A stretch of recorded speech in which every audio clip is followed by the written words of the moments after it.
I don't know why I buy things at auction, especially sight unseen.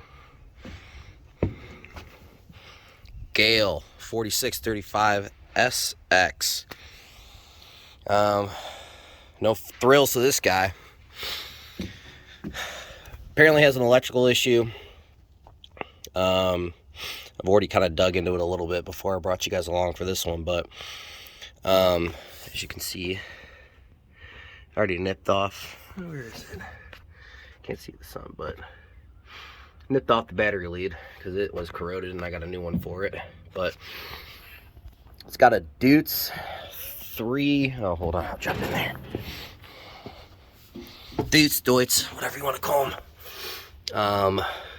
F3M1011F. A little 3-cylinder. 1, 2, 3. Diesel engine. I assume it's direct injection, but I have no idea. Yeah, it's got an electrical issue. I don't know where that came from. This solenoid leads on it are burnt up. Leads on this one, burnt up. Leads on that one, burnt up. They're burnt up all over the place. So, yeah, I'm putting in a new starter here. Oh, I got a phone call coming in. Hold up. All right. Yeah, so I'm putting in a new starter. That was an interesting thing to come across because these are German engines, and so unlike Kubota's, the parts aren't as plentiful. And if you try to search Gehl 4635 SX starter, a few come up and they're at like $500-600, which is crazy to me. So I did some digging, and the engine code I gave you, there's a 4 series, F4 something, and that would be a 4-cylinder. But the block and everything look like they're all laid out the same. And so this starter is for a bigger Gehl, but I think it's going to bolt up and work just fine. Fingers crossed. But, yeah, I hope it rotates all the same and this and that. But, yeah, the last starter wouldn't work. I messed around with it a little bit and got it to work, but it wasn't providing enough power and was sticking, so I said, screw it, get into them. But yeah, so got 2 13mm bolts, one there and then one there, and back those off, take it out, and starter pops right out. A couple of battery connections, and then you got your relay switch wire. So I'm going to get that installed, and we'll see if we can get it to turn over. The engine turns over by hand, but I'm assuming it was parked because of electrical issues. Sat for a couple of years, and yeah, go from there. Stop right there. We made a fatal issue. No, I wouldn't say fatal. A overlook, let's just say. Yeah, sounds better. I don't know where I left off in the last video. I think when we went to go turn it over, something wasn't clicking right, wasn't spinning it, this and that, and oh man, I kept plugging away at it. It was kind of a waste of time because it was a mistake on my part, and ordered the wrong starter. So they make 2 different starters, and I don't know if you could tell it's a new day, and that's a new starter. So disregard the last starter part number I gave you. I'll give that to you here momentarily. But the biggest issue was that the meshing gear, the starter gear that's on the starter, on the previous one was a 9-tooth, and it was binding up with the flywheel, so, or starter ring on the flywheel. And yeah, it would make maybe a degree of rotation and then it would stop. And I thought it was a bad connection somewhere, so I ended up getting a new battery, and still nothing. The engine was like locked up, and I was wondering if it got hydrolocked, and I popped out the injectors, Nothing. The injectors were nice and dry. I sprayed a lot of fluid down those because I mean, this engine was supposedly sat for 2 years. So I put some oil in the engine and was able to rotate the crank by hand, which was a pain in the butt because you have to take out that cooler. It's a 2-sided cooler. This side's hydraulic, that side's engine oil. So, because remember, this is a non-antifreeze engine. This is just all oil cooled. But yeah, so ultimately my issue was that I had the wrong starter. So, this is the new starter that is 11 gears. And I confirmed that, or 11 teeth on the gear, because the old starter, I counted those and it was 11. And this starter was also like, I don't know, $10 cheaper. So, yeah. So I'm just now getting it bolted in. Got the power wires going to the solenoid. Now I got to put the bolts in. I got that one started and got to get the other one. But I'm going to get it tightened down, get battery connections up.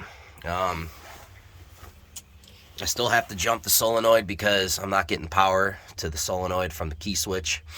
So I just got a little 3-foot jumper wire that I'm going to run from the positive to the relay and see if we can get this engine to spin over. And I also got a tripod, so I'll get that set up and we'll get ready for the first pop off. Or I don't want to say pop off. I think I'm going to have to do some fueling things to this, but at least get it to where it will rotate, and I'll show you that it spins over just fine. So be back in a little bit. Look at that. I got 2 hands now. Sweet. Yeah, we just got the battery hooked up. Terminals are on there, or the battery clamps are on there just temporarily. Not tightening up, but it should have a good enough contact to have enough current to flow through. Fun little fact. I don't know if I want to give out the secret, but I just found out about it recently.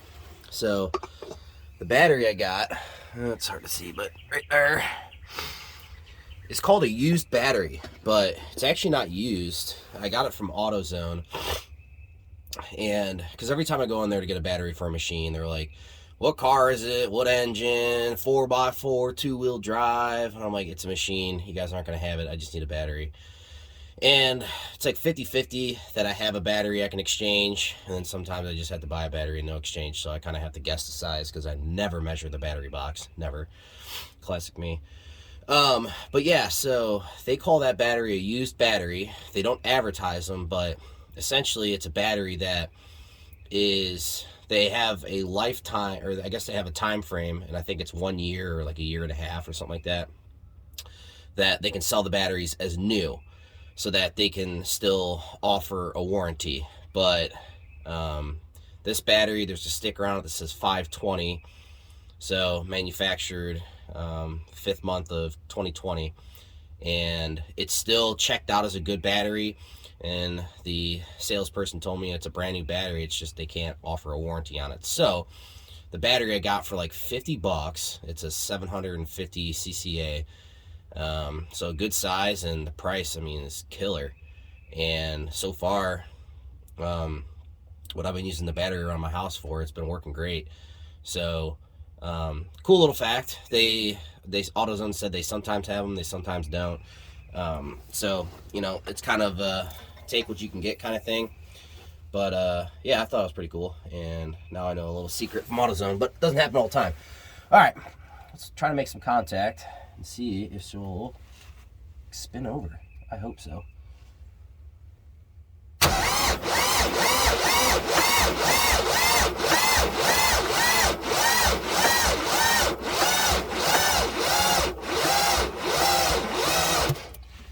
All right, well, the battery doesn't have juice, but the engine spins over.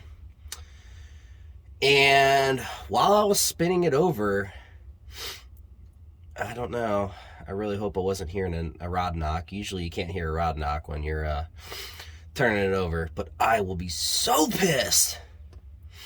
I don't know if I told you this already, but I'm never going to buy a machine at auction ever again. It's so dumb. Sight unseen. I mean, that's obviously all on my fault, but oh, you live and you learn. So yeah, we're spinning over though, which is good. I'll have to get a battery charger on this battery because it's been sitting outside for several days and it's been really cold. Yeah, at least the engine spins over. Just hope that there's nothing wrong with the engine. They're always parked for some reason, and so far what I'm seeing is it was probably parked due to electrical issues, but I really hope there's nothing mechanical, because you know, I don't mind going one way or the other, but I hate having to do all electrical, all mechanical, because then the repair bill gets expensive. And yeah, so I gotta fix that fuel line, this dude right here, because it's disconnected. And I think they call these unit injectors. I'm not 100% positive, but typical of what I'm used to is on Kubotas, there's a injection pump, but there's, on this engine, there's a injection pump per se per cylinder. So there's 1, 2, 3. So it moves a lot of volume of fuel. Whereas the Kubotas, these return lines, they barely spit fuel, but if you notice, this thing is really wet, and as I was turning it, it was spitting out quite a bit of fuel. So I got some new fuel hose I'll hook up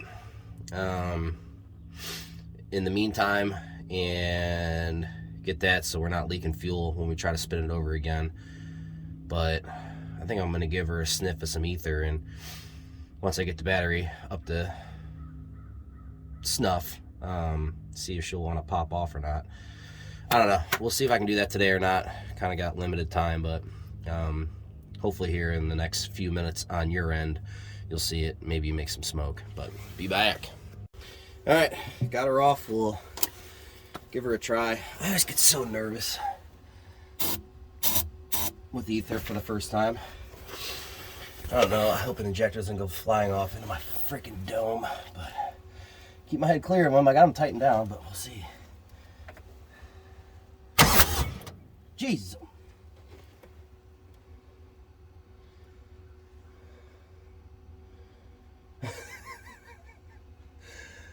Yeah. We're losing compression out of number 1 cylinder. And I think that's all due to me possibly missing a O-ring on the injector, because I did take off the injectors and I'm not freaking seeing O-rings anywhere. So that scared the crap out of me. I'm gonna make sure, I'm gonna take that injector off. Yippee. Thankfully I got a bunch of copper crush washers. So I'll get that squared away. I'll show you how I pull it here in a minute once I get my slide. They weren't that stuck in there. Yeah, they need to come out, or at least that one does, because that's the only one that I could hear air coming from. But it's a 14 mil wrench for the injector line. Crack them on both sides, pull it off, and then I made a tool a while back for a Kubota, but it seems that a lot of the injectors I've worked on so far, they all share the same thread style, and so I can adapt it to my slide hammer, and it makes it a lot easier for these direct injection injectors because they slide into the head to get them pulled out, because some of like the older ones that have been sitting for a long time, they can be really seized in there. So slide hammer works wonders. But yeah, let me go get my tools and we'll try this again. All right, all these tools. Okay, so it's gonna be easier to show. Oh, I might be able to show you. Okay, so that bolt's got to come off. It's a special bolt. I got a gear wrench tool set that has a bunch of different specialties and has that guy in there, and it is a E12 is what fits on there. It's like it's a male Torx essentially, but you got to take that off. That's your retainer, and there's a little bracket that holds it. Take that off, and then you got that nut that's loose, because I had them loose because I was planning on priming it, but we got to dig into it first. And then that one down there. So let me pull those off, and then I'll show you my slide hammer. All right, this is the piece. It looks like crap because I ran out of shielding gas, and so I got a lot of spatter. But it was an old socket that I used for an extension.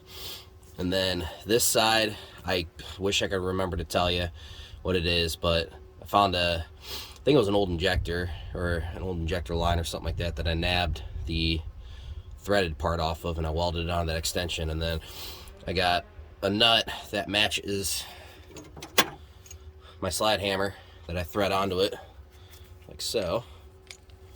And then I use this to attach to the injector, like so. And once I get it threaded on there, because it's not really tight in there, so you don't need to go bonkers with it. Okay. Oh, I'm an idiot. I forgot to remove the star bit, like I told you guys all to remove. And actually, now that I think I told you the wrong size. Yeah, it's not an E12, it's an E10. That's what it is. I misread it, but take that off. I think these are pretty simple to do, and I've already had them off once, so that. Oh crap!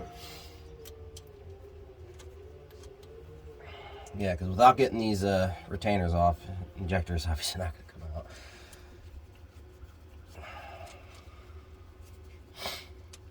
Okay, that's it. Now she'll come out. Here she goes.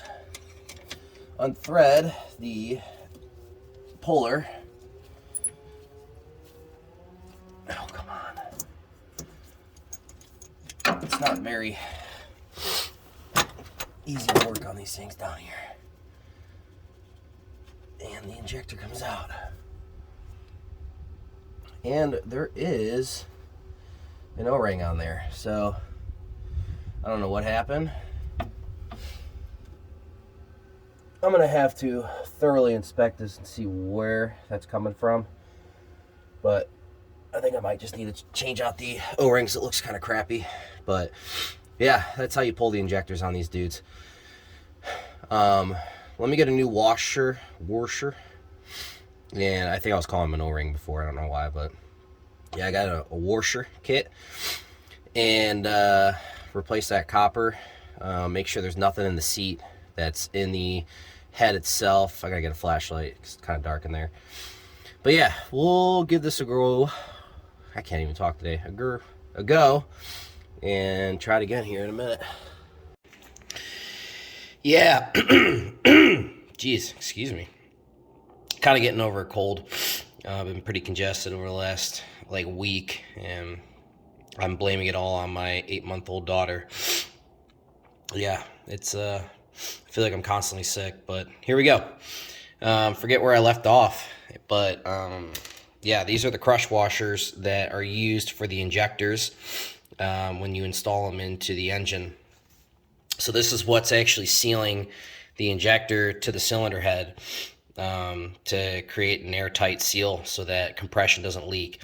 And if you remember in the last clip or two, when I went to go fire it off with the ether, it made a nice little pop, and all of the combustion, most of the combustion, was escaping past these washers. So I had replaced them, but the replacements that I used are just slightly bigger. Hard to tell, but they're slightly bigger, especially that ID, the inner diameter, is much bigger. And so I just wanted to go back with the original ones, and they were pretty stiff, which will happen to copper over time. It will work harden. And yeah, so there's a pretty simple way of actually getting them to anneal them is the process actually. But get yourself a blowtorch and give it some heat. and watch the washer. It'll change colors here in a minute. There we go. That's all you need to do, and just let it slowly cool down. And what that's going to do is the copper that was once hardened is actually going to soften up, and it will form a copper oxide on it because, geez, focus. Whoa.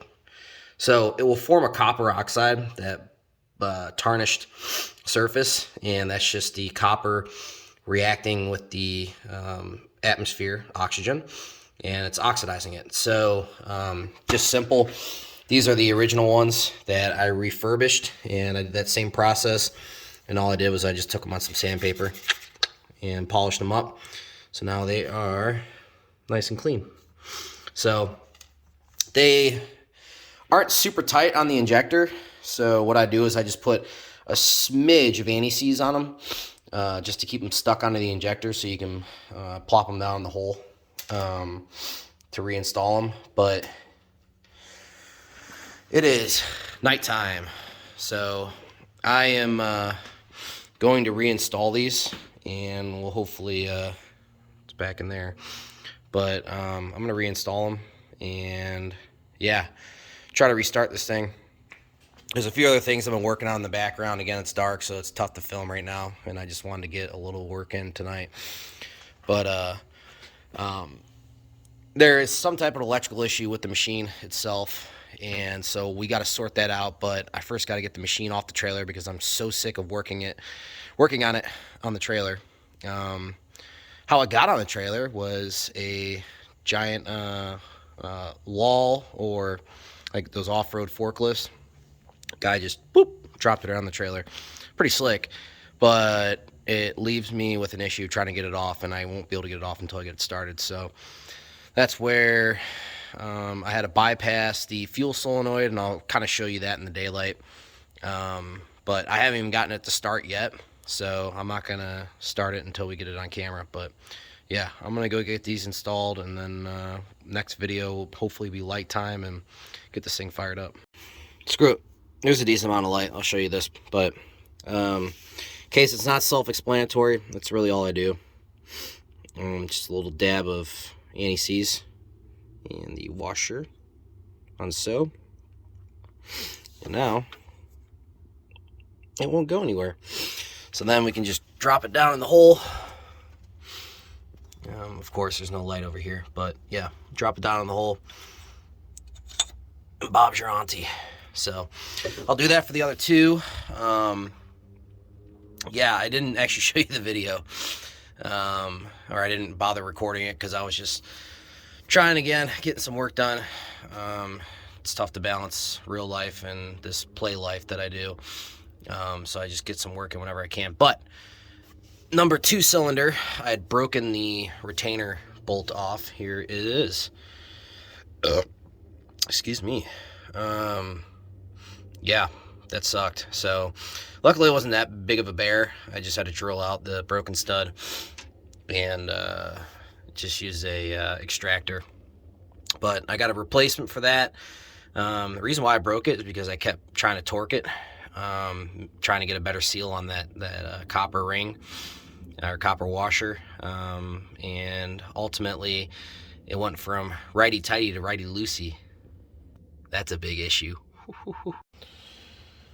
Another day, another night. Thought I was going to get out here during the day, but I'm not. So I shut the camera off a little early last night, and I plugged away a little bit further. Let me catch you up. Injectors are installed with new bolts for each one. So I'm pretty sure the old ones, which are these male Torx, pretty sure I yielded all of them, aka stretched them out. So I didn't want to reuse them. I got new ones. And yeah, I started turning over the engine.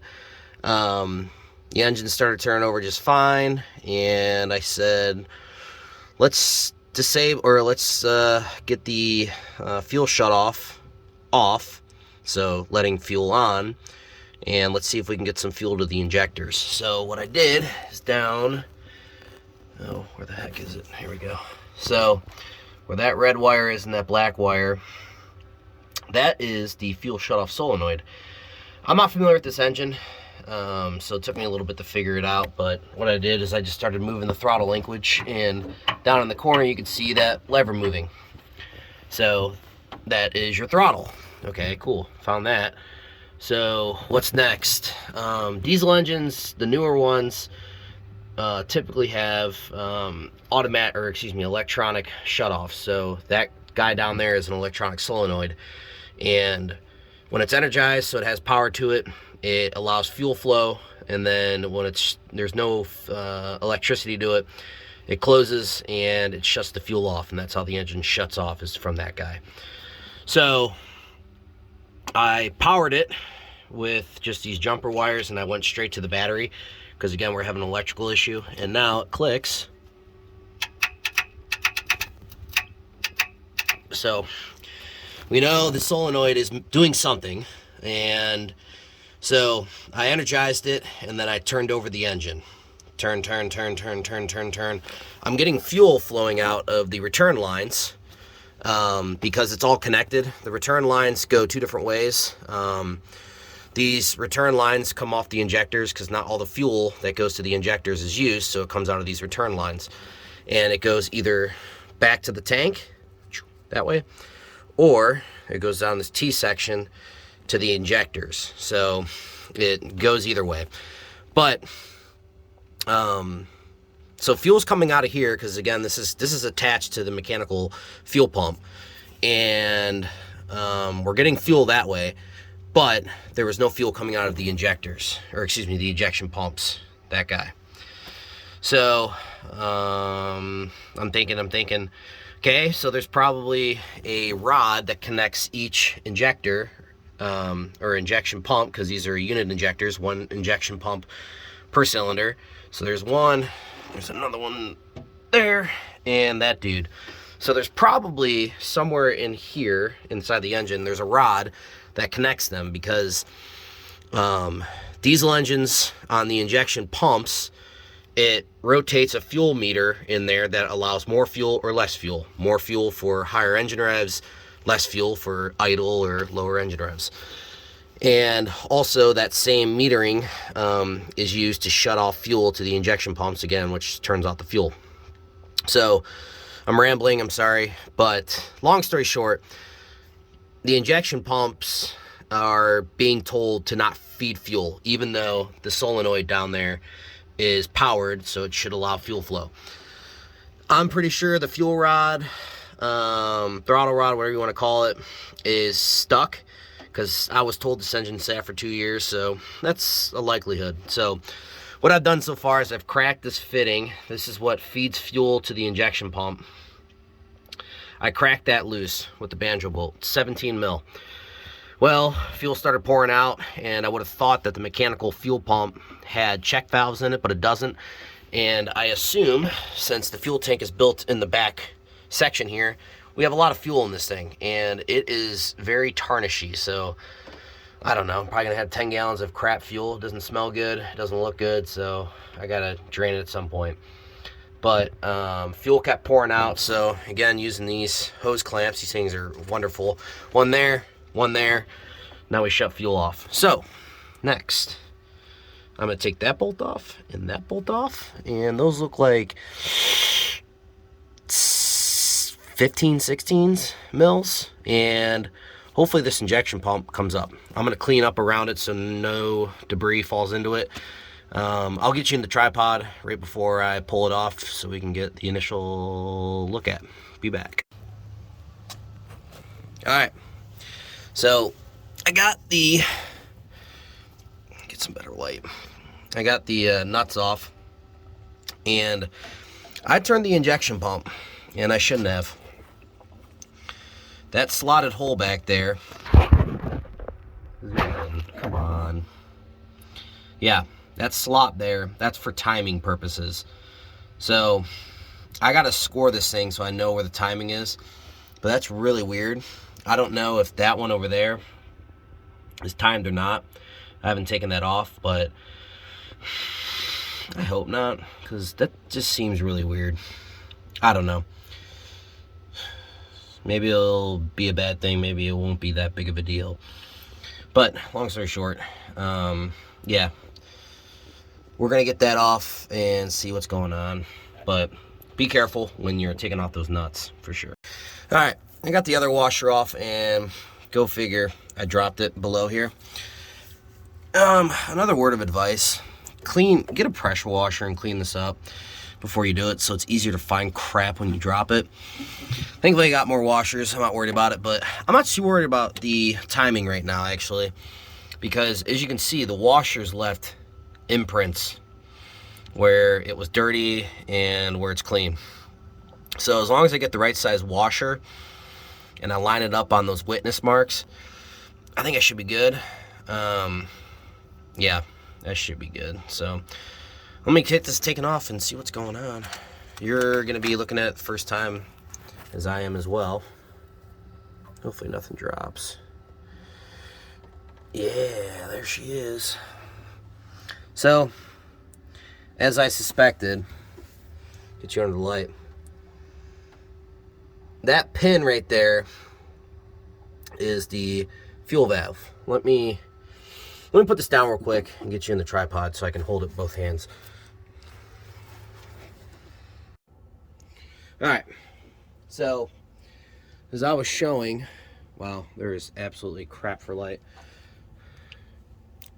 There we go. So that guy right there is your fuel valve. So if I can turn it, maybe.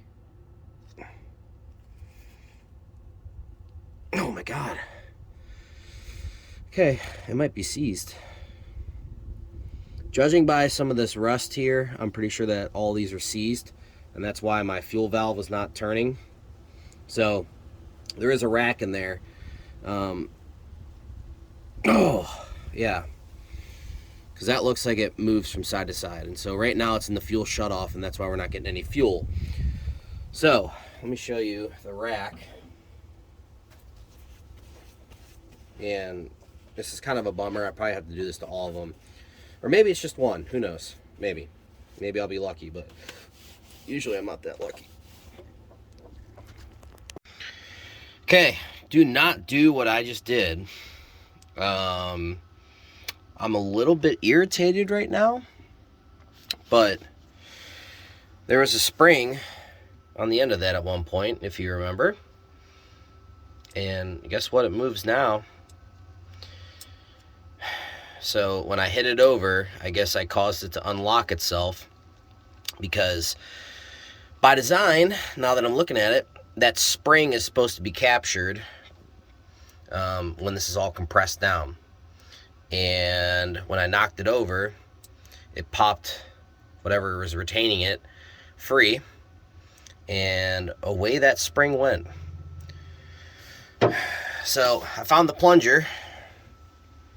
I gotta get this cleaned up now. I don't know where the spring and the seat went. I gotta keep looking. Run out the magnet. I heard it go ping. I mean, don't do that at all, because that thing went rocketing off. And thankfully I had it pointed away from my head. But, yeah. So, if I can't find parts, it looks like I'm buying at least one new injector. But don't do that. That's not going to move because of the spring tension. So now I got more problems, because I got to keep figuring out why the fuel rack won't move. But also, things are just dropping now. This isn't my night. But yeah, now I got to figure out where everything's at to see if I can put together and salvage this injection pump. So I'm gonna go keep digging.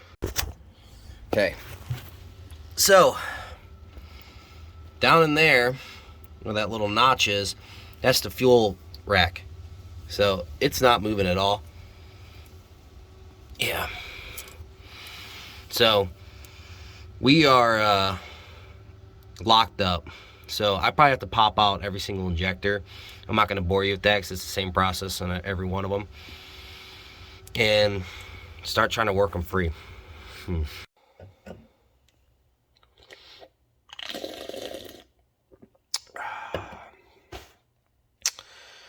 Yay. Alright. So Last video shot, I found the plunger. I kept searching. I found the retainer. No spring though. Boo. Not a big deal though, in my opinion. Getting a new spring shouldn't be that difficult, especially when you got places like McMaster-Carr. That's who I usually like to use. They have a plethora of spring sizes, and so I gave up searching. It's dark. I felt like I searched high and low. I'm getting a headache because I'm just annoyed.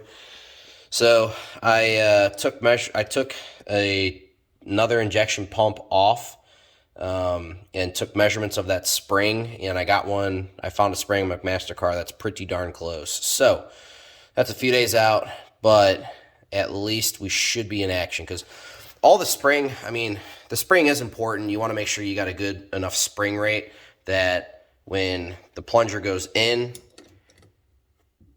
it comes back out, at a good rate of speed, and as well as there's no pulsing or anything like that. So, measuring wire diameter of the spring and all that should get you in the ballpark of what the factory one is, because I couldn't find a replacement, at least with a quick Google search.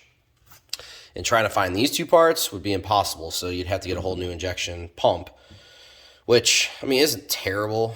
I think a new one was like $200 or $300. So if that's what I had to do, I had to do it. But I'm going to roll with getting a new spring and going from there. So what happened to me is this injection pump was actually the culprit anyways. So it was a good thing I pulled it out. I was going to have to pull them out systematically. I started at number 3 cylinder because it's the easiest one to get to, and lucky me, that was the one that was the issue. So I couldn't turn this originally because it was bound up, and that can happen when these things sit for a while. These are pretty precisely ground parts, so any small bit of corrosion will lock them up, and because it was stuck, all the other injectors would not move because they're all connected. So when I pulled this out, just for grins, I energized the solenoid and the rack was moving. So that's a win, but now I just got to get that spring. So it's a minor setback, but nonetheless, we'll be back in action. So I'm glad I found these two. I can't believe I even found them. This one was like tucked up in the boom. Like it was crazy. And I would have figured I would have found the spring the easiest and that retainer the hardest, but I don't know. I'm lucky, I guess, when I thought I wasn't. So we'll be back once I get that spring. I started just for grins again. I cranked over the engine, and the 2 injection pumps that are good are spitting fuel. So sounds like we got compression. Looks like we're getting fuel flow. Once we get this in there, I think we got air because I'm breathing. I think this thing's going to fire. We'll see, though.